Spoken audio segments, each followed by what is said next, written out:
وہابی یہ ایک نیا فرقہ ہے جو 1209 ہجری میں پیدا ہوا، اور اس کا بانی محمد بن عبد الوہاب ہے جو نجد کا رہنے والا تھا۔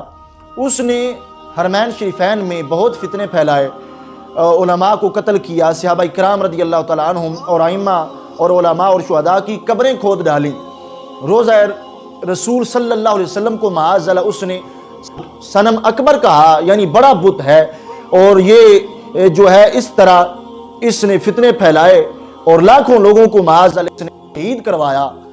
اور اس کے بارے میں رسول پاک صلی اللہ علیہ وسلم نے پہلے ہی خبر دے دی تھی۔ رسول پاک صلی اللہ علیہ وسلم نے فرمایا کہ نجد سے فتنہ اٹھے گا، خبر دی کہ فتنہ اٹھے گا اور وہ شیطان کا گروہ ہوگا، اور وہ جو ہے رسول پاک صلی اللہ علیہ وسلم فرماتے ہیں کہ شیطان کا گروہ ہوگا اور وہ مسلمانوں پر جھوٹا بہتان باندھے گا کہ یہ جو ہے شرک کرتے ہیں۔ حالانکہ رسول پاک صلی اللہ علیہ وسلم کی بخاری شریف میں حدیث ہے، سرکار نے فرمایا کہ میری امت اب شرک کبھی نہیں کر سکتی۔ سرکار نے باقاعدہ قسم اٹھا کر فرمایا کہ میری امت جو ہے شرک نہیں کر سکتی، اور مجھے اپنی امت پر شرک کا کوئی خوف نہیں رہا۔ ہاں یہ فرمایا کہ یہ مال و دولت کے لحاظ سے جو ہے کہ لڑائیاں اور جھگڑے وغیرہ ان میں ہوں گے، مگر سرکار فرماتے ہیں کہ میری امت جو ہے وہ شرک نہیں کرے گی۔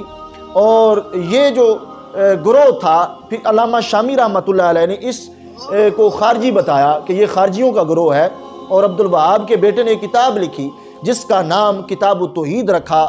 اس کا ترجمہ ہندوستان میں اسماعیل دہلوی نے کیا، جس کا نام تقویۃ الایمان رکھا، جو اصل میں ہم بولتے ہیں تفویۃ الایمان، اور ہندوستان میں اس نے وہابیت پھیلائی۔ تو یہ وہ گروہ ہے کہ جس کا بارے میں رسول پاک صلی اللہ علیہ وسلم نے پہلے خبر دے دی تھی کہ یہ شیطان کا گروہ ہے۔